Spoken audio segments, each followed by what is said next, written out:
Ahoy there! Captain Benzie here, coming at you with another episode of the Cat Skull Academy, the series that aims to teach you everything you need to know about the various different systems and gameplay mechanics in EVE Echoes. In today's lesson we're going to be looking at Shield Guardians and Shield Field modules, how they work, what they do, and how you can use these to help mitigate damage in your fleet. And please be aware that these are very much fleet mechanics. I'm often asked, is the Moa 2 Guardian, or insert other Guardian here, a good ratting ship for low sec or null sec? And the answer is usually no, not really. These are primarily ships that you use in a fleet to help out the rest of your fleet. You perform a particular role in that fleet. Anyway, by the end of today's lesson you should have a firm understanding on what Shield Field modules are, which ships can use them, what skills you can use to better perform this role in the fleet, and obviously what that role even is. We're talking about tanking here, about being the guy who takes all the damage and basically saves everyone else from losing their ships. It's an awesome job to do, it's always in high demand, and it's actually not that difficult to skill into if you know what you're looking for. Anyway, with all of that said and done, if you are enjoying these videos, please let me know by hitting like on them, sub to the channel for all things EVE Echoes, dinging the notification bell, and tapping all notifications so you never miss an upload. If you're looking to learn the ropes in EVE Echoes, we have the Cat Skull Academy playlist, that is linked in the description as well, and of course you can come find us on Discord. The Cat Skull Academy Discord is open to everyone. Come join us there, you can ask questions, get to know a really cool bunch of folks, and if you did want to join Cat Skull as well, that's how you join. You join that Discord, there's an application form in there as well. Speaking of the Cat Skull Academy, if you want to represent the Cat Skull Academy, we have a merchandise store on Redbubble, linked in the description, and if you sign up to the Patreon, you can also earn exclusive merchandise there as well. Anyway, with all of that out of the way, let's jump right into today's lesson on Shield Field modules and Shield Guardians.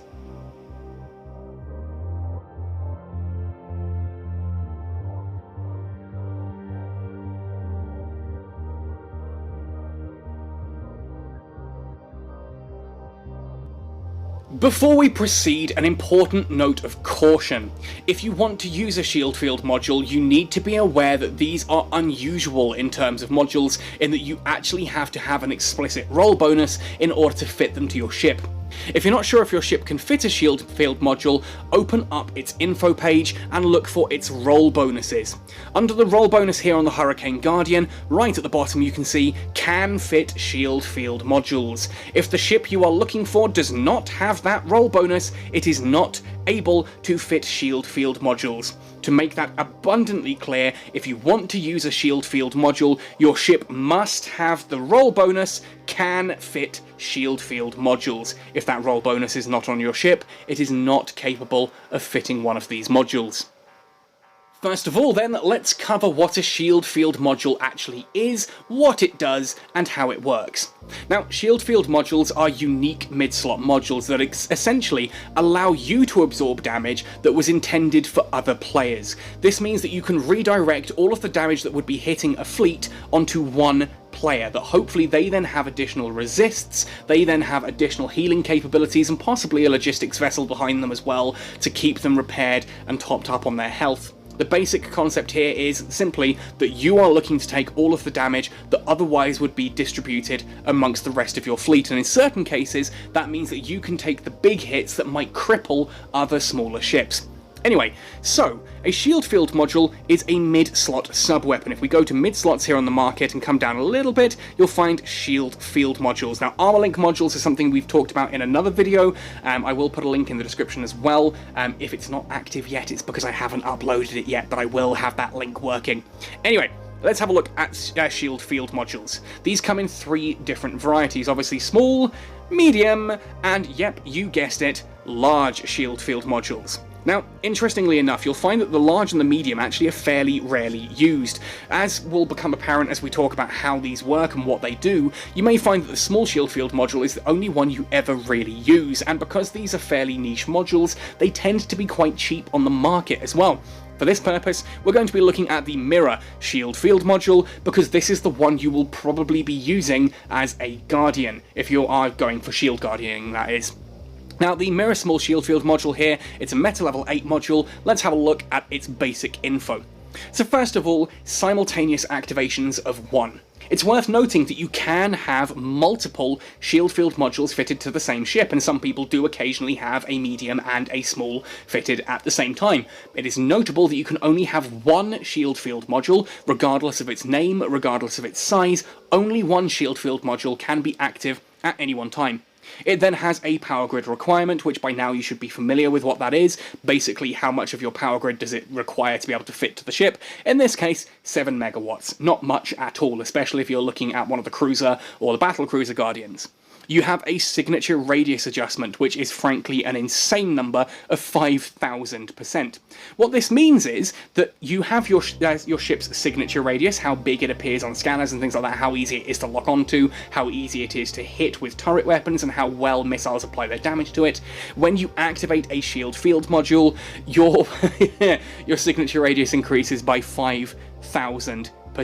That means if you had a signature radius of 1 meter, it's now 5,000 meters. It's that crazy. This basically makes you about the size of a planet when it comes to being shot at. In basic terms, no one is ever going to miss you when you have a shield field module active.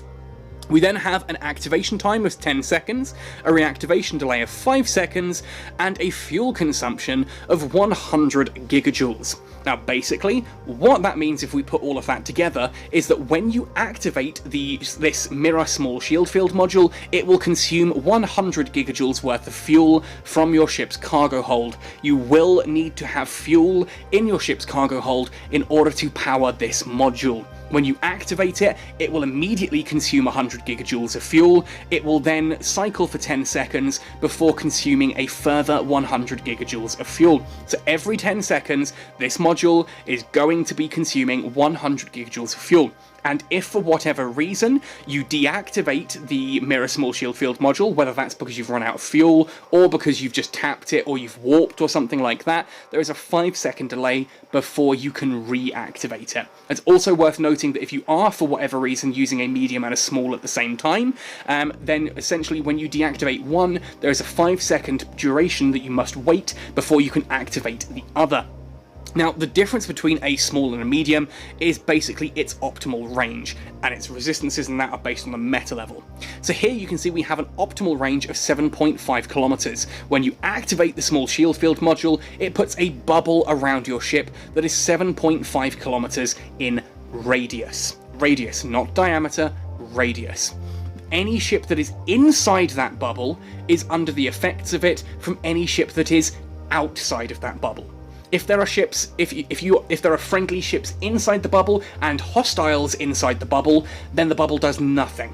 It is only when a ship is firing from outside of the bubble into it that the shield field module takes effect. And that's why we use the small ones more often than the mediums, because if we now go to look at a mirror medium shield field module, you'll see here we have an optimal range of 15 kilometers. And you might be thinking to yourself, well, hang on, isn't that a good thing? It's a much bigger optimal range. You can fit more ships in it.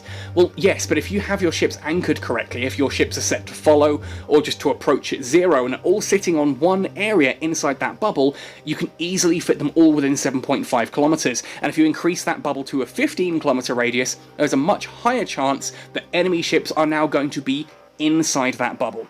You'll notice that the resistance here on the mirror medium shield field module is still 41%. We'll talk about that in just a moment. So the resistance doesn't change between a medium and a small, only the size and the fuel consumption. The theory here goes that you're increasing that size by going up to a medium, which can be useful just to grab someone who's outside of the bubble, but you're also increasing the chance that enemy ships might be inside the bubble. It's also consuming, in this case, 4 times as much fuel per activation. Yes, the activation time has changed from 10 seconds to 20 seconds, but that's still, whereas the small would be consuming 200 every 10 seconds, every 20 seconds, sorry. This is going to be consuming 400 every 20 seconds. It is a much heavier fuel consumption. It's also a longer reactivation delay, which is worth noting there. But basically, it's the fact that that optimal range may end up encompassing enemy ships as well, and thus doing nothing to protect your fleet. That's why we tend to stick with small shield field modules when tanking for a fleet. It's also quite nice to know that if you're using a battlecruiser, having a module that only requires 7 megawatts of space is pretty cool too.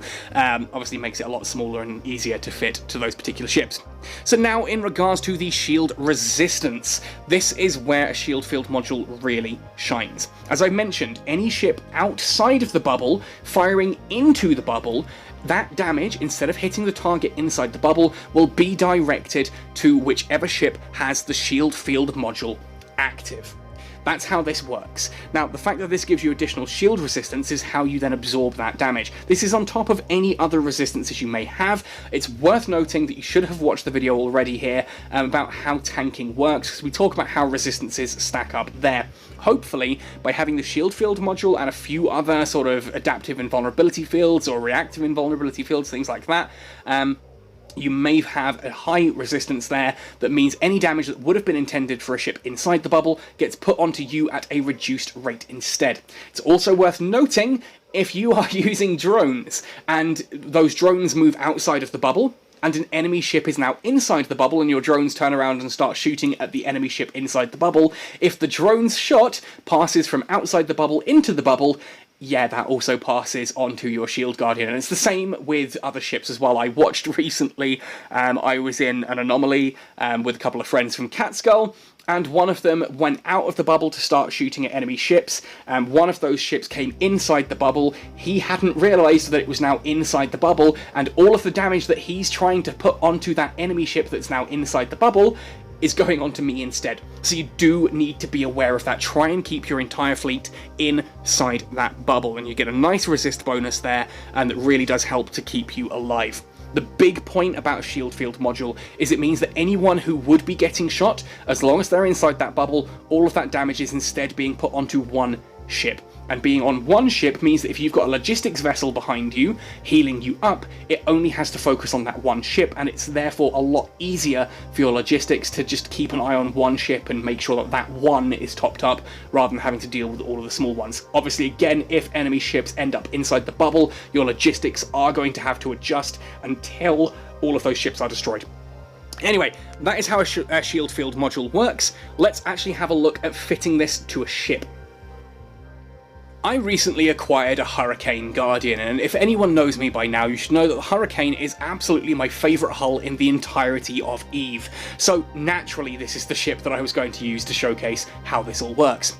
Now, the Hurricane Guardian, if we actually have a look at its stats briefly here, you'll notice that most ships that have Guardian in the name, these are the ones that can fit shield field modules for the most part, tend to have a high number of low slots and a low number of high slots, funnily enough. The high power slots there obviously are mainly for weapons. Guardians aren't about dealing damage, so they tend to have very few slots for weapons, and often not that much in the way of damage bonus. They tend to have a lot of low slots, because the low power slots are where you put things like your tanking modules, your propulsion, that kind of thing. They've got, in this case, the Hurricane Guardian has 4 mid slots that allows it to put all kinds of crazy stuff there, obviously including the shield field module itself, which is a mid slot. We then get a couple, well, 3 combat rigs and 3 engineering rigs as well. They're going to help us with that.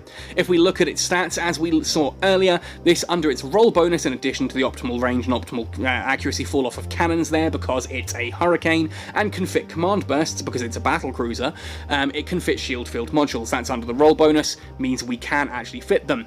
Now, you'll notice here we have Advanced Battlecruiser Command, which is giving us a 5% increase to medium cannon damage and a 5% increase to medium cannon tracking speed. It's nice, but it's not game-changing. You're only getting 4 cannons on here anyway. You're not the damage dealer in the fleet at this point. Most importantly here with the Hurricane Guardian is that Advanced Battlecruiser Defense of 7.5% increase to shield booster amount. In this case, that's now a whopping 37.5% increase to how much each shield booster that you have on this ship will actually do, which means that the Hurricane Guardian arguably is probably better than some of the other Guardians if you have limited logistics available. It's better at healing itself than perhaps the Drake Guardian or the Cyclone Guardian and others like that may be. It's just a really nice way to get that bonus there. Now, of course, I've gone here for a small shield field module. Lo and behold, it's the Mirror small shield field module. That's doing its job. It's giving me 41% resistances when it's active. It's got the bubble around me. I then, in my low slots here, have 2 Gisty C-type adaptive invulnerability fields. Those are increasing my resistances across the board by 36.49% each as well. I've popped in a couple of batteries here at the moment just to help with capacitor stability. I've got a large shield booster, only a Seeker at this point because I couldn't fit much else into that power power grid, but you'll see there that every time I activate that, it's 1,405 shield boost. That is an insane amount of shield boost and allows me to keep alive pretty nicely. Now, capacitor does look a little bit low here, 1 minute 45. By the time you've got those two batteries on there, that actually stays pretty cap stable for the most part. And this will solo tank Tech 10 anomalies. I solo tank Tech 10 anomalies in this frequently. Fleet behind me doing its thing. I've got enough capacitor here that I never take enough damage to break through my shield. In fact, in tier 10 anomalies, I've yet to drop below 60% shield with this, because as soon as I start taking damage, once I hit about 70% damage, I activate one of the batteries, cycle the large shield booster up, and then when I need to do that again, at least one of those batteries is off cooldown, so I never actually really go into my native capacitor. Now, you may be wondering, what's with the mid-slots and the high slots then? Why on earth have I gone for Gistum C-type medium autocannons for the high slots when this isn't a damaged ship? Well, no, it's not, but remember, every time something comes inside the bubble, it is now a threat. It can be hitting other players and dealing damage directly to them, and it's going to be ignoring the additional resistances that through the shield field module. Basically, the combination of autocannons, stasis Weber fires, and a target painter means that anything that happens to come inside my bubble, I can slow it right the hell down and blap it off the grid as quickly as possible, especially useful against things like interceptors. Of course, you can swap the target painter here for a scram. The reason I've just gone for 2 webs and a target painter is because the target painter is also useful when there's nothing inside the bubble. I'm helping the fleet in other ways there. Now, I've gone for a medium micro warp drive here to allow me to relocate quickly. Again, this is sort of a personal preference fit. When I go into something like a dead space anomaly, I will tend to swap out one of those batteries for something like a reactive invulnerability field, the yellow shields, to increase my resistances there. Sometimes if I've got enough logistics behind me, I will actually take off both of those batteries and just put up for the additional resistances. Very useful in high damage situations. I'll also take off the prop mod as well if I need to. If I go into an NDS where of course you have that capacitor reduction, I will keep the prop mod on and at least one battery, but there are all kinds of different ways you can do this. In fact, in that situation I would even take off the large shield booster. Despite the fact that the Guardian, the Hurricane Guardian, gets bonuses to it, I would then have 2 red shields, 2 yellow shields, 1 battery, and 1 micro warp drive, and just rely on my logistics to keep me alive that way. But it's very much up to you. There is no correct fit. This is one of those ships that you're going to get a lot of people say, oh, it needs to be like this and it needs to be like that. No, it doesn't. This is very sensitive based on what your fleet is bringing, what your fleet has and what it's applying to this. This is the setup you see here is for when I'm doing anything that is a standard anomaly. So like a Tech 10 large, this will quite comfortably tank, and it will do pretty well. In fact, I think it does quite comfortably solo tank Inquisitors and Scout anomalies at Tech level 10, at least the Angel versions of it. And I have no reason to believe it wouldn't tank Tech 10 Scouts and Inquisitors of other pirate factions either, since the resistances themselves, if we look in the defences, especially once everything's active, actually hold out at a pretty stable level across the board. There is no weakness to electromagnetic once everything's active. Now for the rig slots here, being a Guardian, I've of course gone for an anti-electromagnetic screen reinforcer to pull up the EM resistances, a thermal one to do the same there for thermal damage, and then a core defense charge economizer, which just gives me even more shield boost amount. Again, if you're going to be using this like I do, I tend to be the only Guardian in there, and we're just doing like standard anomalies and Inquisitors and Scouts. At this point, that shield boost amount bonus allows me to solo tank quite nicely. You could go for a capacitor reduction here, you could even go for just flat out bigger shield. It's up to you, and it depends on what you're flying with. If you've got logistics support, you may not need the shield booster amount bonus there, because you're going to have someone else healing you up. On the other side of things, semiconductor memory cell and capacitor control circuits basically just allow my capacitor to be that little bit more stable. Again, the batteries tend to be more than enough, but I just like having this if, for whatever reason, I've been like healing like a madman. I've come out of the battery cooldown, I've used a second battery, and I'm still healing, and that second battery is now off cooldown, waiting for the first one to come back. It just means I've got a bit more capacitor to chew through, and it recovers that little bit faster afterwards. Anyway, let's actually undock this and showcase it in action, I feel. So here's some footage of myself and a bunch of guys from Catskull doing an Angel Overseer Dead Space. We're in the level 2 room here. It's a Tech 10 variant of one of these. You'll see I've jumped in first. I immediately activate that shield field module. I've already got my my adaptive invulnerability fields going. When I put the bubble up, even though it's the small one, you'll see that there are enemy ships already inside the bubble. These are absolute target priority for everyone in the fleet. Therefore, I'm locking onto them, I'm shooting at them, I'm webbing them, I'm putting everything I can on here to help get rid of those ships inside the bubble as quickly as possible. And as other players are arriving, they will then move into position and start to actually DPS those ships out as well. You can see there, others are arriving inside that bubble. I've taken a bit of damage, so I'm activating there the battery first of all to give myself a capacitor boost. The shield, for some reason, didn't actually activate it. I did tap, but it hasn't activated, and I haven't spotted this yet, but there we go. I'm getting heals from the one logistics vessel that we have in fleet here, which I believe was a Hurricane Logistics, fittingly enough. But you can see there that I've taken very little damage and I'm back up at 100%. I can quite happily come off there. Now what you just saw there as well is someone giving the fleet command to follow me. That means that whatever ship they are flying will move to be as close to me as possible, thus staying inside the bubble. You can see we're all grouped up inside the bubble now. Any ship that is outside the bubble shooting in will now apply that damage to me rather than other ships. You can see that there's a Hurricane inside, well, on the edge of the bubble there we take out nice and quickly. I know that I am the center of the bubble. So if a ship is at 8 kilometers or further, they are outside of my bubble.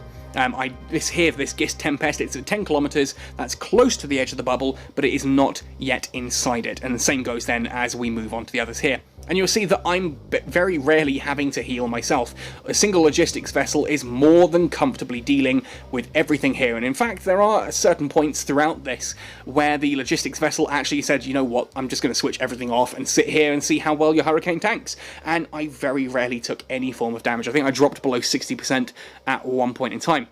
Now I am going to scrub ahead here, and we're going to go into the second room, because I want to showcase here one of those situations where actually I did take quite a bit of damage because of the particular fit that I'm using. Here we are. So we're coming into level 4 of this Tech 10 Angel Overseer Dead Space. I've arrived a little behind some of the others in the fleet just because it took me a moment to actually find the gate and properly warp into it to activate it and jump through. But I arrive, I immediately put the shield field bubble up. You'll see, go whoop, up in a second. There it is. Move the camera in. Start locking onto targets. And I want to keep my eyes open on the smaller, faster moving ones. And you'll see that the damage immediately comes through pretty heavy at this point. There's a lot of big battleships now firing at me. I've dropped to 75%, so I'm going to activate now both the capacitor battery and the shield boost. And you'll see I immediately go up 6% per activation there.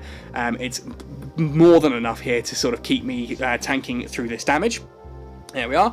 I dropped down to about 61% and we're still going up quite comfortably here. Our logistics vessel hasn't actually followed in. Now, as I said, when it comes to a Tech 10 small, medium or large, this ship will do it without a logistics. When it comes to me using this in a Tech 10 Inquisitor or a Tech 10 Scout for Angels, again, I don't require a logistics vessel. The Tech 10 Overseer Dead Space, on the other hand, these have a lot more damage than I can cope with on my own. What I should have done for this particular fit, for this particular anomaly, is swap out one of those batteries for a yellow shield module instead, which would have given me a bit more resist and just reduced the amount of damage I take. The important point to note here, though, is I never hit armor, and at no point does anyone else in this entire fleet ever take damage from another one of the ships here. It's absolutely crazy.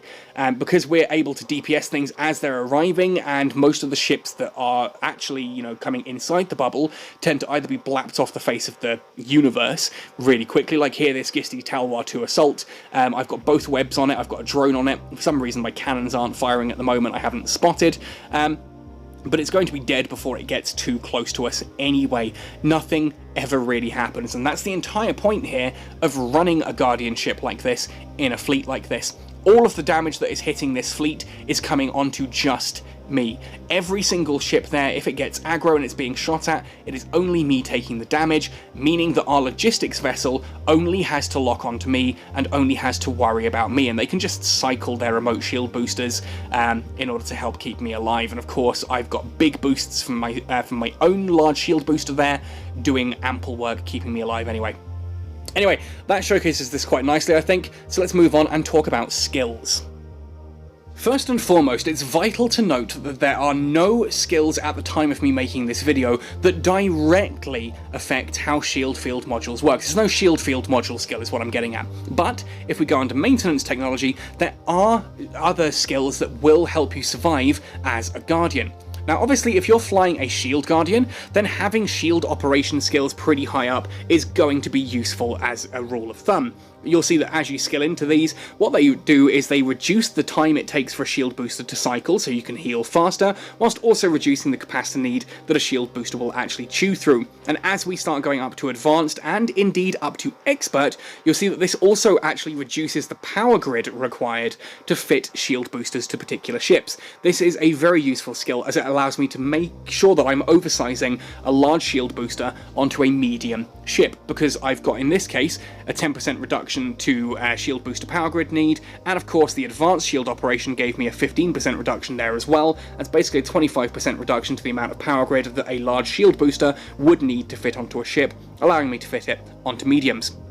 Beyond this, shield hardening obviously going to be a very useful skill too, because if I'm going to be running adaptive invulnerability fields and reactive shield hardeners, the red and yellow shield icons, then having a longer activation time means I'm paying the capacitor cost of those less frequently, and I'm also having a reduced capacitor need in general as well, meaning I am paying the cost less frequently and the cost itself is lower. Now imagine, instead of paying $500 a month rent, you are paying $400 every 6 weeks. You see, it's a massive reduction over the space of an entire year. Basically over an entire anomaly, you're going to be saving a lot of capacity here. Now it's worth just having a look at the remote shield operation skills. I've trained these up because I also fly the Hurricane Logistics, but as you can see here, nothing here helps shield field modules. This is entirely about remote shield boosters and group shield boosters, neither of which I currently have fitted, of course, to the Hurricane Guardian. And you could decide that actually you want to put some remote shield boosters on there and have two Guardians that are healing each other up. It's an interesting way of doing things. I don't really rate it as a system, but some people have made that work, especially with things like the Drake Guardian. The group shield boosters can also be pretty nice. I just found that the Hurricane Guardian, one of the problems that it has compared to the Drake Guardian is that it has a very low power grid, which means that trying to fit a group shield booster onto there was not an easy thing to do for me. So, having shield hardening and shield operation skilled all the way up is of course going to be really useful if you're flying a Shield Guardian. The other one to note is of course your defense upgrade skill. Now this of course is going to depend on what type of Guardian you fly. If you're flying Destroyer Guardians, then you're going to want Destroyer defense upgrade. If you're flying Cruiser Guardians, then you're going to want Cruiser defense upgrade. And if you're flying Battle Cruiser Guardians, of course, Battle Cruiser defense upgrade is going to be a very useful skill to have. And basically what this does, the basic version gives you an additional 1,000 hit points across the board on each type of your shield, your armor and your hull. Once you hit advanced, that becomes percentile based, which is a significant increase there. And then expert is again percentile based. You'll see it's a lot lower, only 12.5 compared to 25% across the board, but still well worth training into. And in fact, if we spend a moment now going into the ship tree and having a look at the different types of Guardians that there are out there, you'll notice that most of them tend to get their bonuses from defense upgrade. So here you can see the Hurricane Guardian uses advanced battle cruiser defense upgrade. This is also the equivalent in the Caldari ship tree, obviously, of the Drake Guardian. You'll find that I'm going to be looking at the Minmatar ones, but these will of course exist in the Caldari ship tree as well, and we'll touch on that briefly later. Once we come down to Tech 9, we have the Cyclone Guardian, battlecruiser version of the Guardian again. This is a really, really nice one. The Cyclone Guardian, again, it has that 7.5% shield booster amount. It can still fit shield field modules and command burst. You'll notice that if it has Guardian in the name, it can fit a shield field module. That's what Guardian means, with the exception, obviously, of the Armor Guardians, which fit armor links, which is something for a different video. When we look again, advanced battlecruiser defense upgrade, this gives us some additional damage there from the Cyclone, but that's basically what you're going to be running there as an option. So you've got the Cyclone or the Ferox in the Caldari skill tree, ship tree. It's the Hurricane at tech level 10 or the Drake in the Caldari ship tree. When we come down to cruiser levels, for the Minmatar fleet, that is the Rupture. It'll be the Moa. For the Kaldarian, I've touched on these briefly in other videos elsewhere as well. Again, you'll see can fit shield modules. It's a Shield Guardian, Advanced Cruiser Command, and Advanced Cruiser Defense upgrade are what are giving us our stats here. With the Rupture Guardian, that's a 5% additional shield, just giving you more shield HP to work with. Once we hit tech level 8, that then becomes the Rupture 2 Guardian, which gets a few more low slots, can still fit shield modules, and gets those nice bonuses from Advanced Cruiser Defense. Now, as I mentioned, there is also the Destroyer variant at tech level 5, which is the Thrasher Guardian. Now, these can be useful in roams. I tend to find that right now in their current state, they don't really do enough. The armor ones are pretty okay, but the shield ones, because of the nature of how the bubbles work, and the fact that small weapons need to be pretty close to their target, it just means that you can never really use them before the enemy ships are actually inside the bubble. It just doesn't work, unfortunately. I think the bubbles need to be smaller for the Shield Guardians at Destroyer level, but hey, that's just me. Maybe they should have a reduction skill or something there. If we come out, though, from the Minmatar Republic tree, as I said, you'll find these also in the Kaldari tree at tech level 5 for the destroyers. We have the Cormorant Guardian, basically the Thrasher Guardian, but with railguns. On the cruiser branch, we have the Moa Guardian at tech level 7. You'll see that rather than getting a bigger shield, it has a native shield resistance boost, which arguably makes it better than the Rupture, because you're just taking less damage overall. And then the Moa 2 Guardian at tech level 8, same thing, we get more low slots, can fit shield field modules, shield resistance, 4% per level, 20% increase to shield resistance. Once we come into the battle cruiser level of things, we have, when I can find it, there it is, the Ferox Guardian. This is our battle cruiser level Kaldari Guardian there, and you'll see can fit shield modules. It gets a 5% shield increase. Again, this to me means that I actually kind of prefer the Cyclone Guardian at this level, just because it's a bit more self-sufficient, but the Ferox Guardian is still an excellent Guardian ship. It gets really big shields that mean that you've got a lot of HP to work with before you start taking damage onto your armor. And once we're all the way up at tech level 10, it becomes the Drake Guardian. Now, I'll be honest, here I'm going to just add this to comparisons. I'm going to jump out and I'm going to spend a few seconds here just moaning for a moment. We're going to put these two side by side. Now, when you look at the Drake Guardian compared to the Hurricane Guardian here at tech level 10, they have the same fitting profile of one drone tube that can launch medium drones, 4 high slots, 4 mids, 6 lows, 3 combat rigs, 3 engineering rigs. They both get additional range to their weapons. They can both fit command bursts and shield field modules. The differences basically that matter here are we have a 5% shield increase on the Drake Guardian and the 7.5% increase on the Hurricane Guardian's shield booster amount. This means that the Hurricane Guardian, as far as I'm concerned, works better if it is a solo tank. If you don't have logistics support, I do think the Hurricane Guardian works out better. However, that's basically where the Hurricane Guardian kind of ends. You'll see that the overall defense looks smaller on the Drake Guardian, but most of that is in its shield, whereas with the Hurricane Guardian, a lot of that additional defense is in its armor, which doesn't make a blind bit of difference when you're a Guardian. We have a faster flight velocity, but again, the Hurricane Guardian is going to spend most of its life parked. It doesn't care that it's faster because most of its time it is stationary. Because it's a Guardian, you're holding that bubble, you don't move around, so who cares that it's got a bit of extra flight velocity? You'll notice, if I were to go into it as well, not only is the source radius smaller on the Hurricane Guardian, but its signature radius is smaller. But as soon as you activate the shield field module, it gets increased by 5,000%. So it doesn't matter that it's smaller. It's not small enough to actually make any form of difference. It is still going to be basically a planet-sized target. We then have the stats that do matter. So we've already talked about how shield does actually matter overall, but we also have power grid, which allows you to fit those large shield boosters and your capacitors and your capacitor batteries and things like that, plus your mid slots like group shield boosters and group capacitor transmitters. The power grid output on the Drake Guardian is massive compared to the Hurricane Guardian, and the capacitor bank is significantly larger as well. This essentially means that the Drake Guardian, the downsides don't really matter, because we don't care that it's a bigger target or that it's slower, because it's going to be a massive stationary target anyway. We do care that it's got a bigger power grid and bigger capacitor banks, because those are actually going to help it to stay alive, plus the overall defense is bigger on the shield side of things, which means that there's actually a lot more shield there on the Drake Guardian than the Hurricane. Something worth bearing in mind. I'm not sad that I took the Hurricane Guardian, I just wish it had a bit more power grid, you know? But hey, maybe that's the price that you pay for the fact that it gets that ridiculous self-heal bonus, which really, really does help. I'm not kidding, the fact that I can sit here and tank any anomaly without logistic support, except for Tech 10 Overseer Dead Spaces, it's phenomenal. It's phenomenal.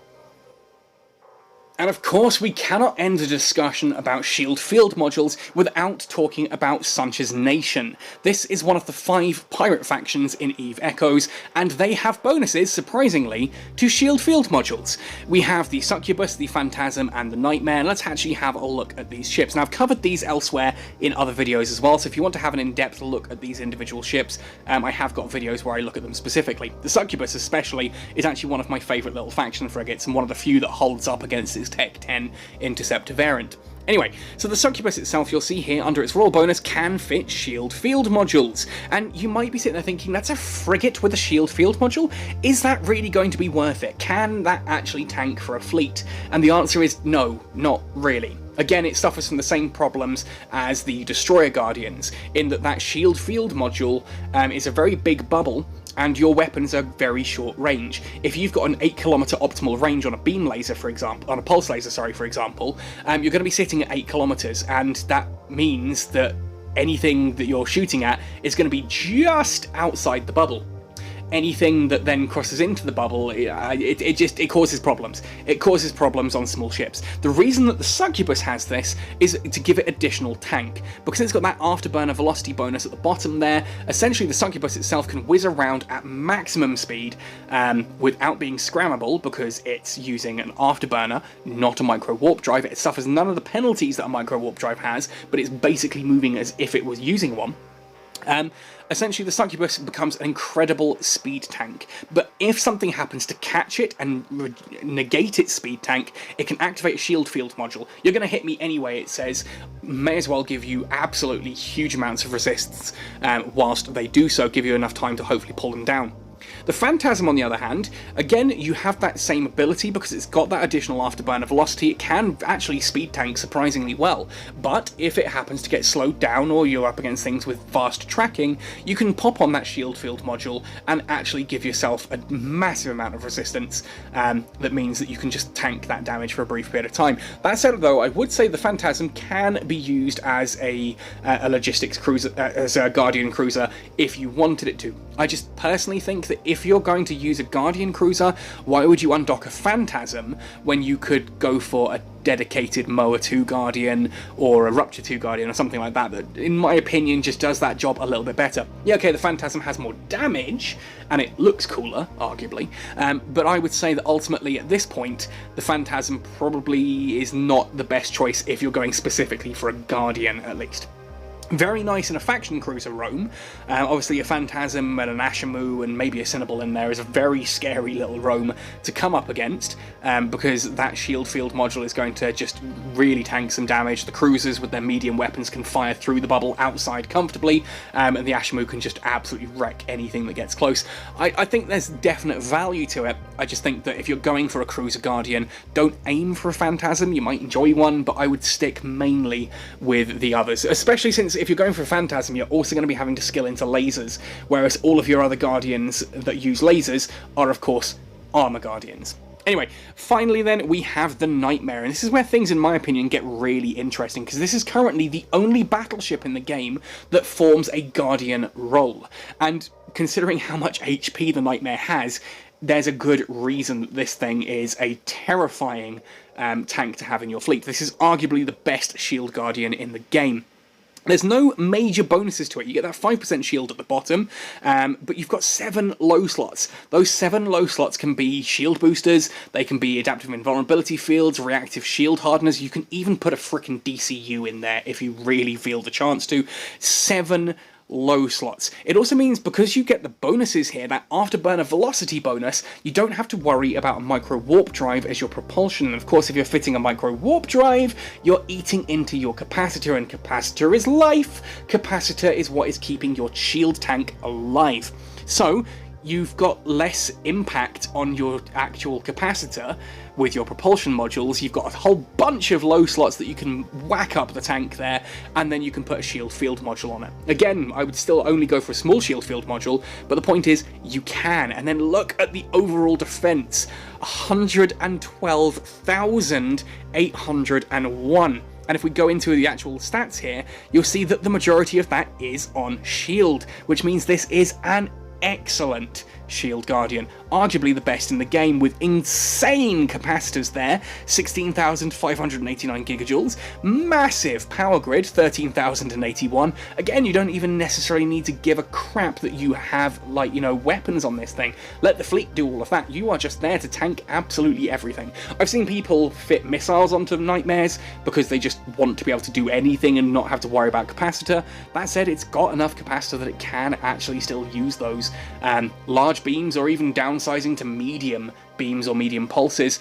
Large pulses, or downsizing to medium beams and medium pulses can be an interesting way to do things. Like with the Hurricane, where I, you know, try to take out targets that come inside the bubble, you could do that with a Nightmare. Put medium pulse lasers on this and just wreck anything that comes inside that bubble with your 6 high slots. It's an insane thing.